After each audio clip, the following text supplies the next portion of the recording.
Mr. President, earlier this morning, the administration announced the intent to remove all American troops, not a large presence, but all American troops from Syria. I want to be clear, as I've tried to be all day about this. I believe it is a catastrophic mistake that will have grave consequences for the United States, for our interests, and for our allies in the months and years to come. And I wanted to take a moment to come here and explain why. The rationale behind the decision we were given today by the administration is that there is no longer a need for a U.S. presence in Syria because ISIS has been defeated. But just a week ago, the President's own envoy to the Global Coalition on ISIS said this, and I want to quote from his statement that he gave last week to the press. He said, "The end of ISIS will be a much more long-term initiative. Nobody is declaring mission accomplished. We know that once the physical space is defeated, we can't just pick up and leave." This was a quote from the President's own envoy to the Global Coalition on ISIS, not 6 months ago, 6 days ago. And we don't have time here, or I could take up all the time of the Senate, to just outline statement after statement after statement from military and diplomatic officials in the administration, basically echoing the same point. And the point that we're making is this: ISIS still controls territory, particularly in the Euphrates River Valley of Syria. And from the territory they still control, they generate money, and they control the population, and they produce propaganda videos. And even if that is taken away, ISIS is on its way to turning into an insurgency, meaning no longer organization that controls vast spaces of land or has a capital city, an insurgency like what we saw in Iraq, an insurgency like what al-Qaeda operated like and continues to operate like. Insurgencies in many ways are even harder to defeat because they don't wave a flag and tell you where they are, because they meld into the population by day and then wreak havoc and suffering by night. Now, I'm not here to deny that there hasn't been true progress made against ISIS. There absolutely has. If you look at what ISIS had, what ISIS controlled when this administration began and where they are today, this has been a substantial achievement. But we have to finish the job. And the job is not finished. And why has ISIS's presence in Syria been degraded? Well, it's because the United States, with a very limited military presence, we're not talking Afghanistan here with tens of thousands of troops. We're not talking Iraq here with a massive surge. We are talking about a very capable but light footprint of American, primarily trainers and people there to assist, although they most certainly can fight and have done so in the past, working alongside a ground force made up of the Syrian Democratic Forces, primarily Arabs, and the Kurdish forces from the YPG, highly capable fighters in the Kurds. And they have been on the ground fighting with our assistance and our direction, and sometimes our direct involvement against ISIS in the Euphrates River Valley. They are the reason why in that part of Syria, ISIS's control has rapidly degraded. They are the reason, but they are the ones fighting. And that has been a difficult thing to achieve, because the number one objective of the Kurds is to protect Kurdish cities and towns in northern Syria. There's a long-standing dispute between the Kurds and Turkey. And there is a Kurd organization in Turkey, and then there is one affiliated with them housed in northern Syria, in cities that are Kurdish cities. And their number one priority is maintaining their cities. That's what they care about the most. And getting them to actually take time out from that interest and confront ISIS was not easy. It has been an enormous achievement to partner and co-locate with them in fighting and in degrading ISIS in that area. But as I said, it's not been easy, because ISIS is not their top priority. Their number one priority is maintaining control of the Kurdish towns and cities in northern Syria, and more importantly, preventing Turkey and the Turkish military from taking it from them. So they've been threatening to pull out of this ISIS effort for a long time. Most recently, when Erdogan went around saying, "I'm on the verge, I'm going to invade, I'm coming in any day now and going after the Kurds in Syria." And we already knew that if that happened, these YPG forces, the Kurds, many of them would abandon the fight on ISIS and immediately be pulled into defending the Kurdish cities. But now that we're pulling out, now that we're retreating, now that we're abandoning this effort, I can guarantee you that the Kurdish forces are going to leave. They are going back to the Kurdish areas to prepare to confront the Turkish military activity that they've announced, and that could be coming at any moment. And you know what that means? That means that there will no longer be anyone on the ground in the Euphrates River Valley attacking ISIS. Let me tell you what comes next. Now the pressure's off from ISIS. Now they can really regroup. Now this is going to give them an enormous propaganda victory. As they take more and more territory, they're going to brag about it, and that's going to help them recruit new fighters and sort of resurrect themselves. It's going to give them more territory. It's going to give them access to more money. All of that is going to allow them to expand their insurgency plan. They're going to have more people, more money, and more territory to do it from, because again, the Kurds are going to leave. Now that we're leaving, they are leaving, and no one will be fighting ISIS on the ground in the Euphrates River Valley. In fact, ISIS might even be able to restart its specialized military training in that area. We are allowing ISIS to come back, and before long, we are all going to be talking about ISIS again, producing videos, kidnapping people, beheading people, taking territory, terrorizing people, and doing it as an insurgency, which is even harder to fight, as I said earlier. So why is this happening? Who are the winners here of all this? Well, let me tell you, I think that the one winner here has been Erdogan. He has absolutely played us on this. It's truly stunning. He has spent months pressuring the United States to abandon the Kurds. Diplomatically, and phone calls to the president, to others, he's spent months, and he's been doing that pressure on the one side while also threatening military action on the other. In essence saying, I'm coming in to Syria, the Turks, and I'm going after the YPG, the Kurds, and I know US troops are embedded alongside them. You guys should be careful because we're coming in. He's been doing this for months. And the goal of it the whole time was to separate the United States from the Kurds, to get us to break up this arrangement that we had with them to fight ISIS. And it worked. He has achieved it. It's truly unbelievable that he has been able to get us to back down. And I want everyone to think about this additional complication. Okay. Turkey is a member of NATO. And Article 5 of NATO basically says if a NATO member is attacked, you all have to come to their defense, an attack on all of us. And while there's some wiggle room about what the appropriate response should be, the bottom line is the Turks have in the past threatened to invoke Article 5. So think about this for a moment. Think about for a moment if after being attacked, the Kurds, both in Turkey and in Syria, decide to attack back, as they will, to defend themselves. Turkey is going to say, we are under attack from Kurdish forces and the YPG. We invoke Article 5. And I want you to think for a moment about what position that now puts the United States in. We have a choice.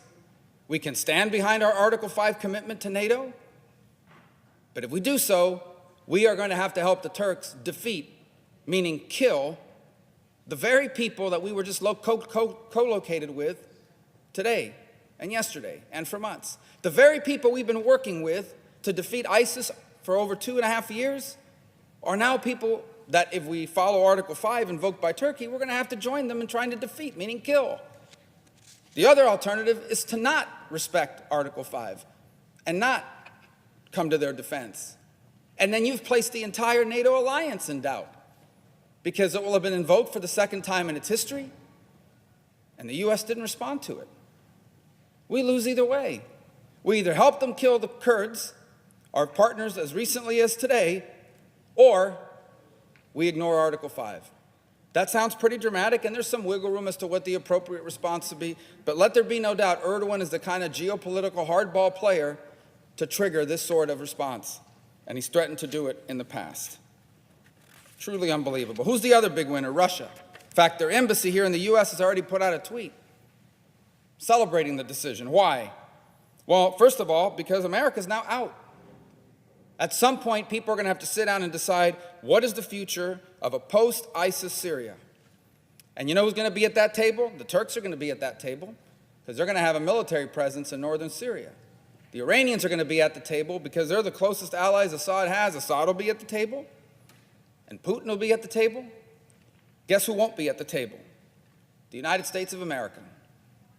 And so Vladimir Putin, of course he's celebrating this decision, because America basically walked away gave up its seat at the table. We have no presence there any longer.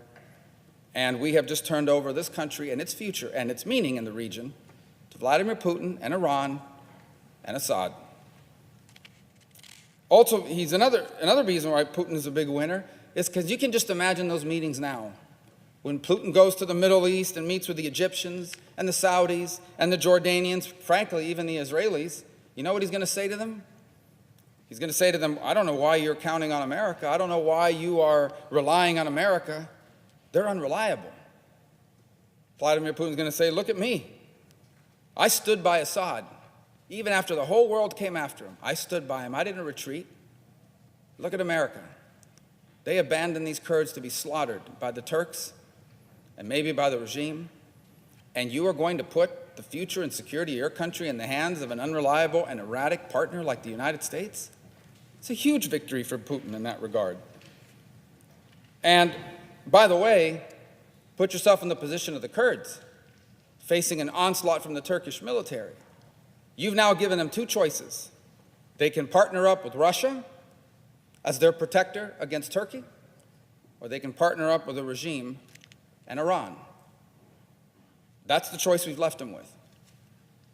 Who's the other big winner in all this is Iran and Hezbollah.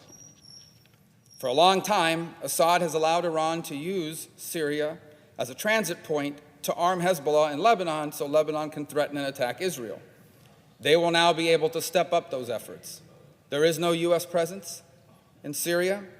There is no U.S. seat at the table. And you can fully expect that Iran is going to step up their engagement in Syria with Hezbollah. And let me tell you why that's a problem. I'll get to that in a moment. It has to do with Israel.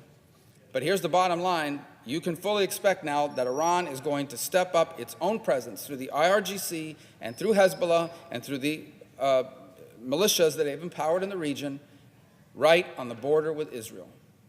Iran now has the ability to put weaponry and killers right across the Golan Heights, right on the border with Israel. The other big winner in all of this, of course, is Hezbollah. As I said, they now have expanded their area and their supply route. So who are one? I'd be remiss if I didn't mention that with all this talk of ISIS, there's still an al-Qaeda presence in Syria. They were called Nusra Front, now it's Hur al-Din. They can change their name all they want, it's al-Qaeda. They have operatives in Syria, and al-Qaeda spends a lot of time planning external operations. We thank our men and women in Homeland Security and the military and our security systems and intelligence systems for protecting us, but al-Qaeda spends all day long plotting and thinking about how to strike the United States, around the world, and here in the homeland. And the lack of a U.S. presence in Syria means that the Syrian branch of al-Qaeda, Hur al-Din, now has the ability to operate in a space that's even more desirable than what they have today. The last winner in all this, it's surprising because you may say, what does it have to do with Syria, is China. You can just imagine the meetings now that China's going to be having throughout Asia. You have all these countries in Asia who see this sort of growing conflict between the U.S. and China, and they're trying to figure out, how do we stay out of this fight? But if we're forced to pick, which side do we pick? And they prefer us. We're more reliable, we're more capable, we believe in democracy and human rights and respecting them and that sort of thing. But China in those meetings is going to say America's a power in decline, America's unreliable, America's erratic. The same argument that Putin is going to use in the Middle East and in Europe is the argument that China is going to use against us all over the world, and particularly in the Asia-Pacific region. Those are the implications of these kinds of decisions. They will increasingly go to places like Japan and South Korea and others and say, you know, do you really want to put all your eggs in the American basket? Because they are an unreliable ally. Look at what they did to the Kurds in Syria. Now, of course, there are losers. And obviously, Israel, in this part, is one of it. The statement from the Prime Minister of Israel is pretty telling. He said, it's an American decision, I'm not going to interfere with it, but we are going to do whatever it takes to protect our interests in this area. Translation? They're going to step up their attacks. They're already conducting strikes inside of Syria. Every time they see a dangerous rocket system moving towards Hezbollah, anytime it looks like something that could threaten Israel from Syria pops up, they go in there and they blow it up. They're going to have to step up those efforts now, because as those efforts increase, they're going to have to get more aggressive. And eventually they're going to kill Iranians. They're going to kill a lot of people in Hezbollah, but they're going to kill Iranians, and the Iranians are going to respond. And Hezbollah is going to respond, and they're probably eventually going to respond by launching over vast volume of rockets coming over from Lebanon, and Israel's going to have to respond to that. And suddenly, we have the next Israel-Hezbollah war, except this one is going to be much deadlier than the one 10 years ago. Because now Hezbollah has more rockets, better rockets, that have longer range and precision in their guidance. And so even if Israel has this incredible defense system, it can be overwhelmed by volume. Such a small country. And what do you think is going to happen when population centers in Israel cannot be protected from these attacks? Israel is going to respond, as they always have had to, in their self-defense with disproportionate force, and we're going to have an all-out war, potentially, between Israel versus Iran and Hezbollah, and who knows where that leads. But I assure you the United States is going to be called upon to help in that regard, at a minimum by supplying Israel, and maybe more. Who else could that pull in? This is not a game. This is serious repercussions if you think forward about what could happen next and how quickly this could destabilize the region and how quickly the pullout of a small American presence could lead to a much larger one down the road. Ultimately, Israel is an enormous loser here because by the United States retreating, we have given the green light for Iran to expand its presence right on their border. This is the closest, other than Lebanon and Hezbollah, this is now the closest Iran has ever been to Israeli territory, just across the Golan Heights. So think about it for a moment. You're Israel. You've got problems in Judea and Samaria with the Palestinian Authority. You've got issues in Gaza. You've got Hezbollah in Lebanon. And now you've got Iran with a growing presence just north of you in Syria. You are encircled. This is the predicament that this helps create. But by far the biggest loser in this endeavor is the United States of America. We have surrendered our influence in the outcome of this conflict in Syria. At some point, nations are going to sit down and figure out what Syria looks like moving forward, and we will have zero role to play in it. It will be decided by the Turks and the Russians, and primarily the Iranians and Assad, and we will have no role to play in it. We have also undermined other nations' trust in the reliability of the American alliance, and the implications of that are extraordinary. If you think about the world today and nations like Japan and South Korea and Saudi Arabia and Egypt, these are countries that either can immediately or may in the future decide that they need nuclear weapons to protect themselves. South Korea from North Korea, Japan from China, Saudi Arabia from Iran, Egypt from Iran. And the reason why many of these countries have been willing not to develop nuclear weapons is because the United States has, in the case of South Korea and Japan, directly assured their security. And that has kept the peace. What happens when more and more nations develop weapons of mass destruction the way India and Pakistan have about each other? Well, you have more weapons of mass destruction.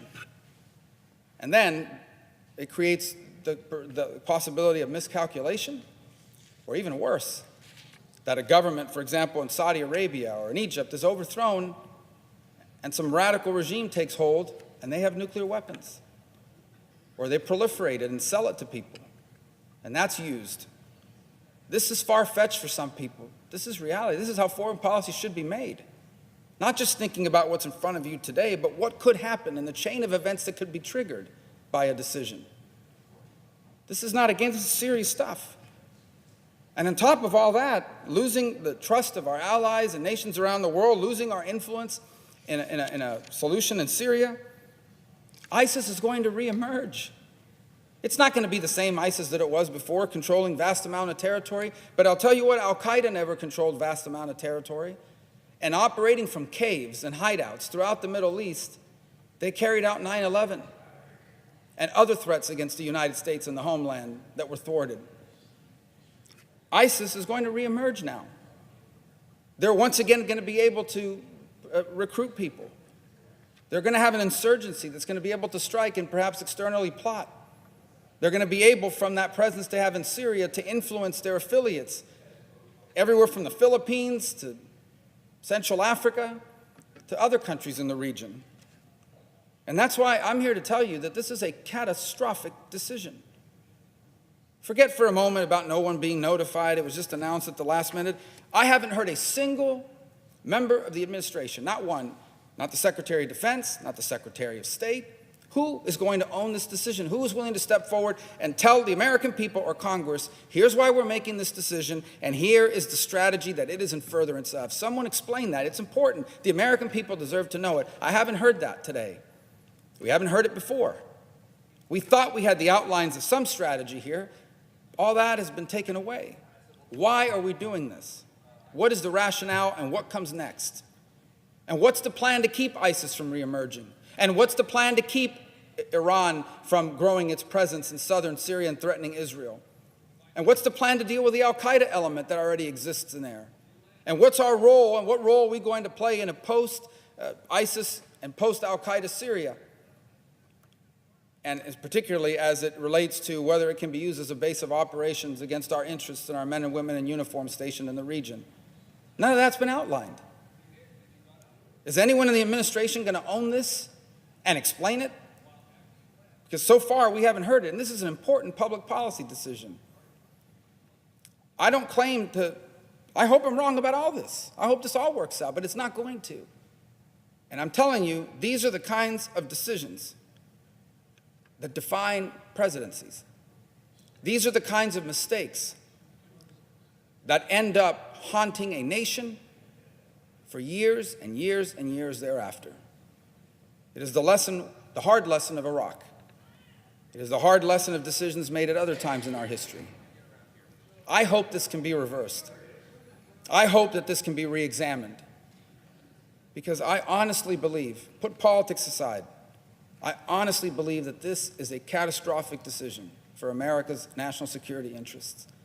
And that if this stands, we in this Congress and we as a nation are going to be dealing with the consequences of it for years to come. And we will remember this day as the day that started it all. We will remember this day as a major blunder in which, by ignoring the advice of every diplomatic and military official who has spoken about this publicly for the last 2 years, we made a decision for reasons that have not yet been explained that triggered a series of events that no one foresaw at the time, but proved to be much more dangerous and much costlier than anything we're doing there now. And so I honestly and sincerely hope that someone in the administration is listening and that there is a chance to reverse this or amend this decision before it is too late.